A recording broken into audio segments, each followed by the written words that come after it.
Hello everyone, मैं doctor शिल्पी बदानी हूँ। मैं एक प्लास्टिक सर्जन हूँ और एसबी एस्थेटिक्स गुरुग्राम इंडिया में प्रैक्टिस करती हूँ। आज का जो ये वीडियो है इसमें हम हेयर ट्रांसप्लांट डिस्कस करेंगे। Hair transplant is a very common procedure nowadays and you see a lot of people getting hair transplant and changing the way they look, changing their level of confidence with this surgery. तो जो ये hair transplant है इसमें हम क्या technique follow करते हैं, कौन इसके आइडियल कैंडिडेट हैं और क्या रिजल्ट्स आप अपने हेयर ट्रांसप्लांट से एक्सपेक्ट कर सकते हैं। जो बॉल्डनेस है वो एक बहुत ही कॉमन प्रॉब्लम है आज की सोसाइटी में और इवन यंगर पीपल वी सी कि जो 20-21 साल के भी जो यंगस्टर्स हैं वो हेयर लॉस से परेशान हैं, बॉल्डनेस से परेशान हैं। तो इसमें क्या करना चाहिए? क्या आपको हेयर ट्रांसप्लांट पहले कराना चाहिए या आपको पहले मेडिसिन का सहारा लेना चाहिए? जो एक्सट्रीम डिग्री ऑफ बॉल्डनेस है, मतलब जो ग्रेड 3 या उससे ऊपर की बॉल्डनेस है, उसमें हम ये मानते हैं कि अगर आपको लास्टिंग सोल्यूशन चाहिए तो आपको हेयर ट्रांसप्लांट का सहारा लेना चाहिए। इसमें जो अर्लियर डिग्रीज ऑफ बॉल्डनेस हैं या जो हेयर थिनिंग की जो स्टार्टिंग होती है उसमें अगर आप ओरल थेरेपीज़ करें या टॉपिकल एप्लीकेशंस करें या फिर जैसे कि पीआरपी करें तो ये सारे प्रोसीजर्स से पॉसिबल है कि अपने हेयर फॉल को आप कंट्रोल कर लें और बॉल्डनेस को ज़्यादा एक्सटेंसिव होने से रोकें। जब जो एक एडवांस डिग्री ऑफ बॉल्डनेस है उसमें hair transplant is a very popular technique. We do it for hair line, we do it for crown area, जो बैक एरिया उस पर भी हम करते हैं। तो कौन है इनका आइडियल कैंडिडेट? सबसे पहले जो इम्पॉर्टेंट चीज़ है वो ये कि डोनर हेयर कैसा है। क्या आपके डोनर हेयर अच्छे हैं या डेंस हैं कि आपको अच्छा रिजल्ट दे सकते हैं।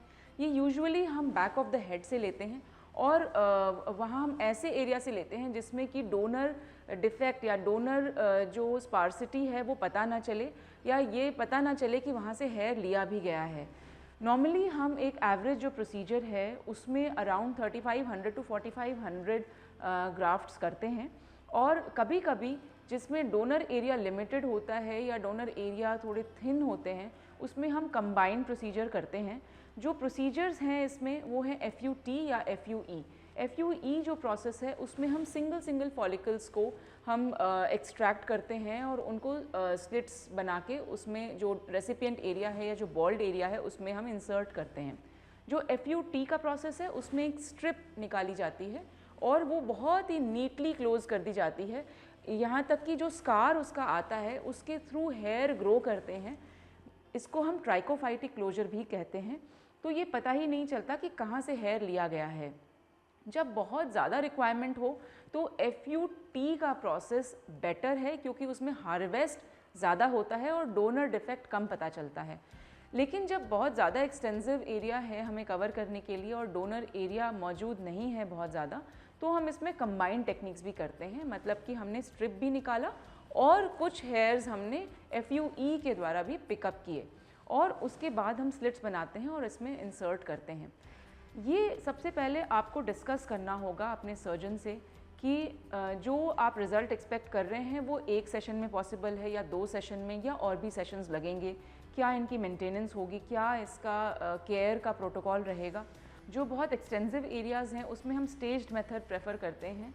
मतलब कि आपने पहले फ्रंट का एरिया कवर करवाया और उसके बाद एक सेकेंड सेशन में जो कि करीब 8 से 9 महीने के बाद हम करते हैं उसमें हम कवर कर देते हैं। जो इंटरनेशनल पेशेंट्स होते हैं हमारे उनमें हम कंबाइंड टेक्निक करते हैं जिसमें कि उनका जो टाइम ड्यूरेशन है वो कम लगे क्योंकि उनको बहुत डिस्टेंस से आना जाना पड़ता है।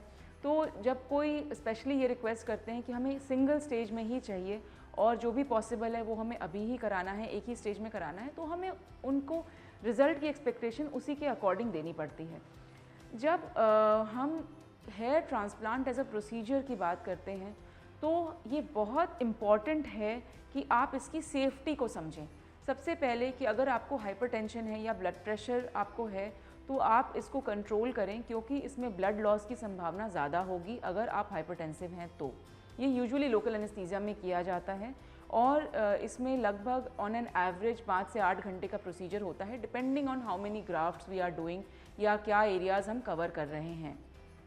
और दूसरी बात जो समझने लायक है इसमें वो ये है कि आप जहाँ पे हेयर ट्रांसप्लांट करवा रहे हैं आप ये देखें कि वो डॉक्टर क्वालिफाइड हो, जिस सेंटर में आप करवा रहे हैं आप ये भी देखें कि वो सेंटर सेफ़ हो, कि अगर बाय चांस कोई इमरजेंसी सिचुएशन अराइज़ करती है तो क्या वो इसको डील करने के लिए वहाँ पे कैपेबिलिटी है या नहीं है, या अगर नहीं है तो क्या उनके अरेंजमेंट्स हैं कि बाय चांस अगर कुछ ऐसा इमरजेंसी सिचुएशन अराइज़ अगर होता है तो उनके क्या प्रिपरेशंस हैं इसको टैकल करने के लिए। ये आपकी सेफ्टी के लिए बहुत ज़रूरी है। ये एक ऐसा प्रोसीजर है जो लोग यूजुअली बहुत बार once in a lifetime करवाते हैं, और हम जब प्रायोरिटी ऑफ एरियाज़ डिफ़ाइन करते हैं तो हम जिन पेशेंट्स के बॉल्डनेस फ्रंटल है या आगे का एरिया है और उनमें हम डेफिनेटली प्रेफर करते हैं कि वो फर्स्टली इसी को टैकल करें। अगर एक्सटेंसिव एरिया है तो भी हमारा जो फर्स्ट प्रायोरिटी होती है हमारी वो फ्रंट एरिया को ही कवर करने वाली होती है, क्योंकि इससे आपका लुक चेंज होता है। अगर आप बैक एरिया को करवाएंगे और फ्रंट एरिया को इग्नोर करेंगे अपने फर्स्ट सेशन में तो इसमें जो लुक का चेंज है वो नहीं आएगा और आप कुछ हद तक डीमोटिवेटेड फील करेंगे। इसलिए prioritisation of area is important, क्योंकि ग्राफ्ट्स अनलिमिटेड नहीं हो सकते। जो आपके बाल हैं वो डोनर एरिया के हिसाब से यूज़ होते हैं। जो एक्सट्रीम डिग्री ऑफ बॉल्डनेस है जिसमें कि हमें डोनर एरिया भी कम मिलता है, उसमें हम बॉडी हेयर का भी इस्तेमाल करते हैं। इसमें भी अगेन रिजल्ट्स की एक्सपेक्टेशन इंपॉर्टेंट है। ये आप डिस्कस कीजिए अपने सर्जन से, अपने सेंटर को बहुत ही वाइजली चूज़ कीजिए, क्योंकि ये एक ऐसा प्रोसीजर है जो बार बार नहीं हो सकता, एक लिमिटेड टाइम तक हो सकता है, लेकिन इसके रिजल्ट्स जो हैं वो लाइफ लॉन्ग या very very long term lasting हैं। आप अपने लाइफस्टाइल को सुधारें, स्मोकिंग बिल्कुल ना करें अराउंड दिस प्रोसीजर। ये आपके प्रोसीजर के सक्सेस के लिए बहुत बहुत ज़रूरी है। जो ओरल थेरेपी और टॉपिकल थेरेपीज़ हैं वो यूजुअली सारे डॉक्टर्स फॉलो करते हैं। वो आपको ओरल थेरेपी भी करनी पड़ेगी ताकि जो हेयर हमने ग्राफ्ट किए हैं उनको न्यूट्रिशन मिले, वो और अच्छे तरीके से ग्रो करें, क्योंकि ये बहुत डेलिकेट फेज़ से गुजरते हैं। एक जगह से उठा के उनको दूसरी जगह जब हम डाल देते हैं तो वहाँ पे उनको नरिशमेंट की ज़रूरत होती है। उनको ज़रूरत होती है कि हम उनको अच्छे से नरिश करें और स्ट्रेंथ दें ताकि वो एक हेल्दी हेयर ग्रो कर पाएँ। अगर आपकी हेयर ट्रांसप्लांट की क्वेरीज़ हैं तो आप अपने सवाल हम तक पहुँचा सकते हैं।